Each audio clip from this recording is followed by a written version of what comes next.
Құрметті әріптестер, бүгінгі дәрістің тақырыбы тілді оқытудың функционалды бағыты деп аталады. Бүгін осы тілді оқытудың функционалды бағытының оқу бағдарламасымен байланысын түсіндіретін боламын. Енді қарастырылатын сұрақтарға тоқталатын болсақ, функционалды бағыт аясында білім беру мазмұны қаншалықты толығады, жаңартылған оқу бағдарламасында функционалды сауаттылық қалай көрініс табады, оқушы бойында функционалдық сауаттылықты қалыптастыру не үшін қажет, және соңғы сұрақ, мұғалім сабақта қандай оқыту және ұйымдастыру жұмыстарын жүзеге асырады. Енді функционалдық бағыт пен коммуникативтік құзырет өзі егіз ұғымдар немесе бір бағыттағы ғылыми тұжырымдар деп қарастыруға болады. Енді коммуникативтік құзырет не дейтін болсақ, адамның мәдени, кәсіби, әлеуметтік қажеттілігі аясында фонетика, лексика, грамматика, синтаксис, мәдени сөйлеу, стилистикадан алған білімдерін айтылым, тыңдалым, оқылым, жазылым сынды тілдік механизмдермен ұштастыра меңгеруді мақсат етеді. Коммуникативтік құзырет формуласы енді оқу бағдарламасы аясында қарастыратын болсақ, екі негізден тұрады. Бұл тілдік құзырет және сөйлеу әрекеттері. Оқу бағдарламасында коммуникативтік құзыреттің іске асырылуы жаңағы екі негізден тұрады дедік. Сөйлеу әрекеттері бұл тыңдалым, оқылым, айтылым, жазылым, яғни тыңдау мәтіндері, оқу мәтіндері, айту, сөйлеу, пікірталасқа түсу, жазылым, эссе, мақала, блог, тағы да басқа жанр түрлерін жазу. Және тілдік құзыреттер: фонетика, морфология, лексика, грамматика, синтаксис. Осы жерде бір нәрсеге тоқталып кету керек. Тілдік құзырет пен сөйлеу әрекеттері екі бөлек жүзеге асатын дағдылар емес, олар бірін-бірі толықтырып, бірін-бірі күшейтіп отыратын дағдылар. Мысалы, тыңдалым аясында мәтін тыңдап, оның фонетикалық, морфологиялық ерекшеліктерін тану, сол арқылы оның ғылыми негіздерін түсіну, немесе жазылымды мәтіндер жаза отырып, орфография, орфоэпия туралы білімдерін толықтыру. Яғни тілді оқыту барысында, әсіресе грамматика, лексиканы оқыту барысында коммуникативтік контекст, яғни тақырып, мәтін өте маңызды. Сонымен, мәтін ол коммуникативтік қызмет атқаратын тілдік таңба. Жаңа айтып өттім, тыңдалым ол да мәтін, тыңдау мәтіні, оқылым, айтылым, жазылым, яғни бағдарламаның негізгі құралы ол сонда мәтіндер екен. Енді оқу бағдарламасын прагмалингвистикамен байланыстыратын болсақ, жаңа айтып өттім, мәтін шетілдік единица, таңба, адресанттың қолданатын негізгі қаруы, адресанттың адресатқа ұсынған ақпараты. Яғни бұл адресант пен адресатты байланыстыратын құрал. Адресант тілді тұтынушы, ақпарат жолдаушы, адресат ақпаратты алушы. Біздің оқу бағдарламасы аясында бұл адресат бізде көбіне оқушылар, мәтінді түсіну, талдау, мазмұнын түсіну, қажетті ақпаратты ала білу дағдыларын осы мәтін аясында қалыптастырады екен. Бұл өз кезегінде коммуникативтік құрылымның негізін құрайды. Енді визуалды түрде қарастыратын болсақ, адресант, мәтін, адресат, яғни белгілі бір тілшілер, жазушылар мәтін құрайды, мақала жазады, эссе жазады, блог жазады, оқырман оны оқиды.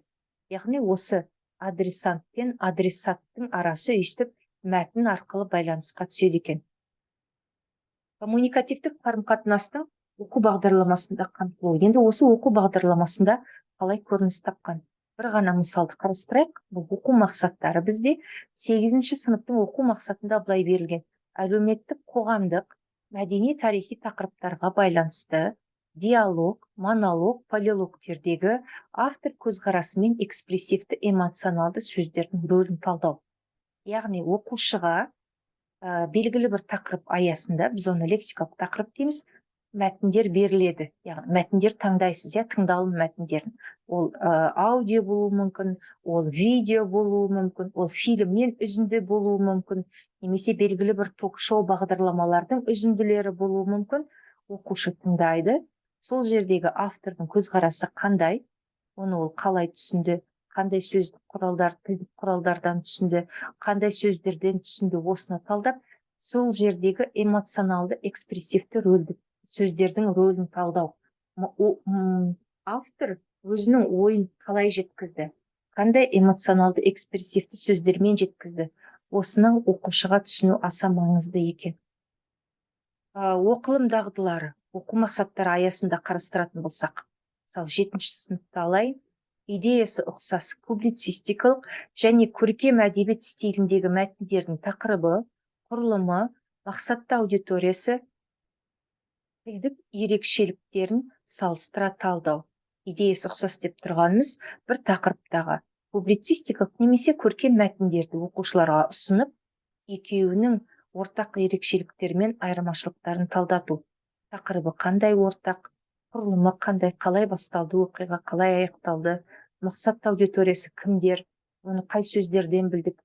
Десе көбіміз жалпы аудиторияны жаза саламыз, негізгі белгілі бір аудиториясын сөйлемдер арқылы, сөздер арқылы тануға болады. Тілдік ерекшеліктерін салыстыра талдау. Автор өз ойын жеткізу үшін қандай тілдік құралдарды пайдаланды? Ол барлық құралдар емес, мәтіндегі белгілі бір автордың позициясын көрсететін тілдік құралдар. Енді қысқаша айтатын болсақ, функционалды бағыт бойынша мәтін талдау үлгілері келесі екі үдерістен тұрады. Бірінші, мәтін мазмұнын талдау үшін түсіну және таным. Көркем емес мәтіннің тақырыбын, идеясын, стилін, жанрын анықтау. Тақырыбы қандай, идеясы қандай. Көркем деп тұрғанымыз әдеби мәтіндер, көркем емес деп тұрғанымыз публицистикалық, ғылыми және ресми іскери стилдегі мәтіндер. Көркем немесе көркем емес мәтіннің құрылымдық кезеңдерін тану. Басталуы, ортасы, қорытынды пікір. Одан кейін кодталған мәліметті анықтау, қолдану, мәтін тіліне талдау жасау. Әдеби теориялық ұғымдарды ажырату, тілдік құралдардың қызметін түсіну, автор бейнесі, интонациясы, мақсатты аудиториясын бағамдау. Яғни алдымен бала мәтінді талдау үшін оның мазмұнын толық түсініп алғаннан кейін тілдік құралдардың рөлін тани алады. Ал тілдік құралдар арқылы, құрылым арқылы ол фонетика, грамматика, лексика, морфология сынды жаңағы негізгі тілдік білімді түсіне бастайды. Енді кейбір мысалдарына тоқталатын болсақ, адресанттың сөз ойнату қабілетін арттыратын тіл құралдары, мысалы, прецеденттік феномендер, тұрақты сөз тіркестері, яғни автор нені қолдану мүмкін, тұрақты сөз тіркестерін, этнолексикалар, мақал мәтелдер, дайын үлгіде қолданылатын жырлардың не шығармалардың үзінділері, тарихта атып қалған кісі атаулары мен жер су атаулары, шығарма атаулары, калькалар немесе қайталамалар, автордың ерекшелігін көрсететін. Мысалы, прецеденттерге үлгілерді қарастыратын болсақ, прецеденттік атау, жібек, оқжетпес, қазіргі жібектер, мысалы. Бекежанның қолынан мерт болған төлегендей қапыда кеткен. Мысалы, бұл жерде Бекежан мен төлеген туралы айтып тұрған жоқ, сол тарихи тұлғалардың атауларын қолданып отыр, ойын жеткізу үшін. Немесе мәтіндерді қолдану. Біз міне деп жағамыз жайлауда жүргенде суы таусылып, барлығы қырылып қалып, күндердің күнде толарсақтан саз кешіп жүрмес пе екенбіз. Толарсақтан саз кешу. Бұл атақты жырлардан алынған мысал сөздерді пайдалану арқылы автор өз ойын көрсетеді. Калькаға мысал келтіретін болсақ, жетімдік қоғам қасіреті және бұл туралы аз айтылып, аз жазылып жүрген жоқ. Көпек аналар мен жауапкершіліктен жалтарған әкелердің азабын тартқан тастанды балалар мен ата-анасынан ажал айырған бұл жетімдердің үстіне әлеуметтік жетімдік деген тағы бір категория жамалды. Осы жерде көкек аналар калькасы. Келесі, адресанттың сөз ойнау қабілетін арттыратын тіл құралдары. Мысалы, қайталама дедік. Қайталаманың категориясына қысқаша тоқталсақ, дыбыстық қайталамалар, табиғат тіршілік тірегі, морфологиялық қайталамалар, топтың дауылды ылғал болған, суықта шуағы болған, ыстықта көлеңкесі болған, қауіп көтер төнгенде бас тіккен ерлері болған. Болған деген морфологиялық қайталама, лексикалық қайталама. Ән емес, сөзі сөз емес.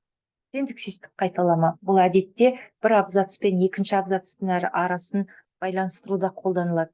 Менің жеңісім қазақтың жеңісі. Келесі. Мұндай астарлы қалың аталы сөз тек атадан асып туған аруақты ердің ғана аузынан шықса керек. Менің жеңісім қазақтың жеңісі. Ары қарай ойын жалғастыра береді. Бұл да автордың тіл ойнатудағы, сөз ойнатудағы ерекшеліктері. Енді қорытынды пікірге келетін болсақ, функционалды бағыт тілдің қарым-қатынас құралы ретіндегі қызметін зерттейтін құрылымдық лингвистиканың бір саласы болып табылады. Аталған тіл білімінің бағыты бойынша тіл белгілі бір мақсатта жүзеге асырушы құрал ретінде танылады. Яғни оқу бағдарламасының мақсаты оқушыға тілдің қарым-қатынас құралы екенін таныту және оны тиімді қолдана білуге үйрету, өз ойын жеткізуде, белгілі бір адамдармен қарым-қатынас орнатуда, немесе жаңағы берілген ақпараттың астарлы ойын, идеясын түсінуде осы функционалдық бағытпен арқылы коммуникативтік құзыретті қалыптастыруға болады екен. Көңіл қойып тыңдағандарыңызға рахмет.